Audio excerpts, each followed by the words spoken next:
we're discussing how we can thrive through this transition, this period of perimenopause and menopause, how the mindset shifts, self-advocacy, and finding your new normal. And this is something, I guess, very personal to me. I have this person that I look at, right, and in admiration is Arianna Huffington, who started the Huffington Post. If you read the story, people don't realize that she started the Huffington Post and actually a career change almost, or a transition. And she started at 55, sold it maybe in her late 60s for 350 million. She's now 75 years old. She started Strive because she had a brain aneurysm and realized that she needed her sleep and all that. So Strive, Second lease of life. a second lease of life, and she started this in good health. Absolutely, she's 75. And so I look at her and I said, wow. Very inspiring. Very inspiring. And this is what I like to look at as my life moving forward, right? But for a lot of women, it feels like it's the end and my worth of a woman in fact. So how should, I guess, women reframe this mindset going into menopause? Just reframe it. Yeah. It's literally redefine your priorities. For me, I feel I'm living my life, my best life now, because, there was a point of time where we have to sort of like answer to a lot of people. Yeah. The responsibilities. Right. But I think we have done as much as Yes. we have done, the most important responsibility. And I think it's time for us to live our life. Yeah. And all the things that I feel that we never had the time to do, now's the time to do it. Right. So for me, the happiest news, like, my son has graduated. So Congratulations. that chapter is, over. And then, like, I guess, like the major bills that you have to pay in life has been sorted. So this is at the point where I'm like, travel is my thing. A little bit of simplifying my life. Like, how much do I need? How many roofs do I need over my head? Right. Really, at the end of the day, what drives me and what makes me happy. And I think it's about new experiences and new purpose and new things, new chapters, right? And every day is a new chapter. It's a new right? chapter. Right? So, I mean, what are some societal stigmas that still come along with this, and how, I guess, should we handle it? Yeah, I guess, you know what, a lot of it, so there's one thing that I think we haven't really touched is normalize talking about menopause. Yeah.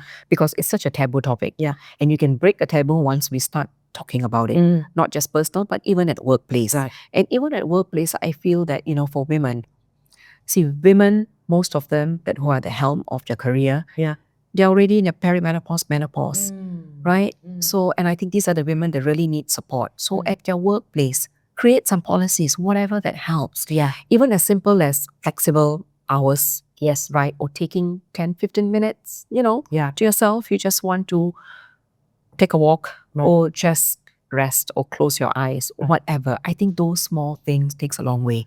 It goes a long way. Yeah. And I think one of the things also stigmas is ageism. Ageism, that's it. Like as if we cannot contribute to society, as if we cannot contribute, like we are no longer useful. Only when we are younger years, when we could, in the reproductive age group, we are useful then, and after that, what? It don't matter. So I mean, like, as for me, I look at role models, right? Like I say, the Arianna Huffington. I look at Jennifer Lopez. I was about to say that. OMG, right? I mean, that Jennifer Lopez, she's a businesswoman, huh? Yeah. She's not just a singer, she's a businesswoman. She's got, and how she's just sort of like evolved, over the times to the different businesses she's got. So I think in terms of that reframe is also to look at people who are aspirational. Arianna Huffington, because she's a journalist by background, so I can connect with her on so many levels, right? And when you talk about ageism, one of the interviews I did years ago was with this organization called Catalyst.org, right? So ageism in the workplace is very real, men and women. Right. Gendered ageism, it's worse for a woman.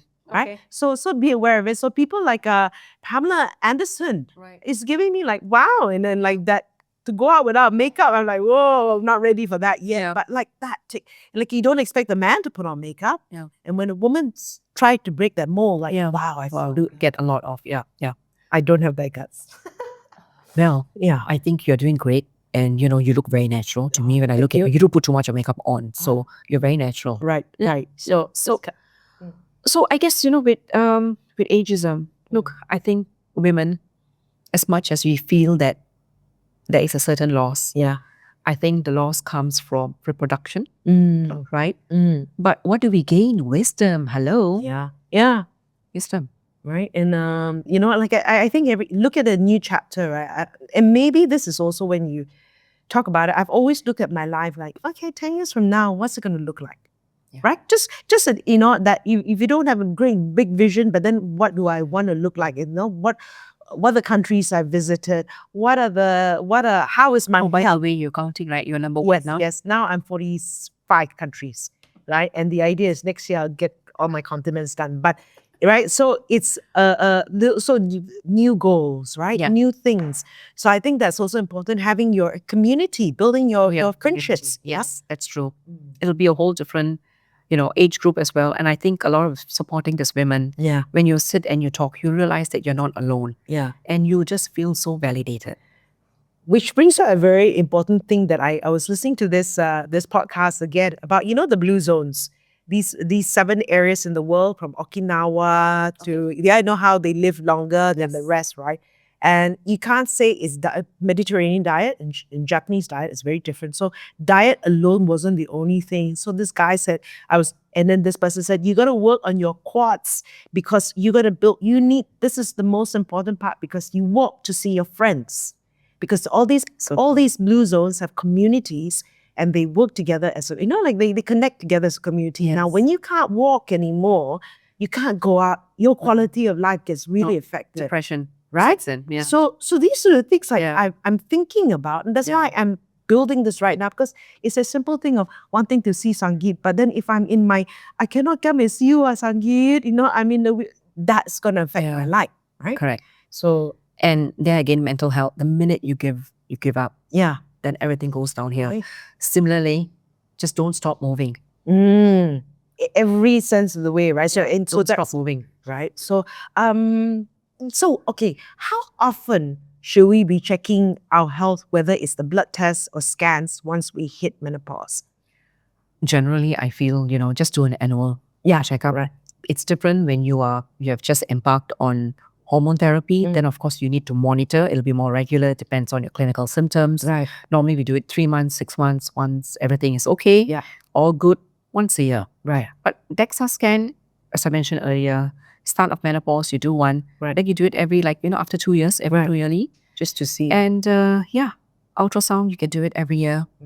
So you talk about, like how we all have our medical check every year, right? So a medical check, and with your medical check, it comes with the blood test, but the blood test goes deeper, not just your general blood test, right? Yes. So you, as a woman, you got to be looking up for your thyroid. You should be looking at all these different. I look into DHEA, the cortisol, more detailed hormones, and then the vitamin D, the homocysteine. And in addition to the DEXA scan as well, right?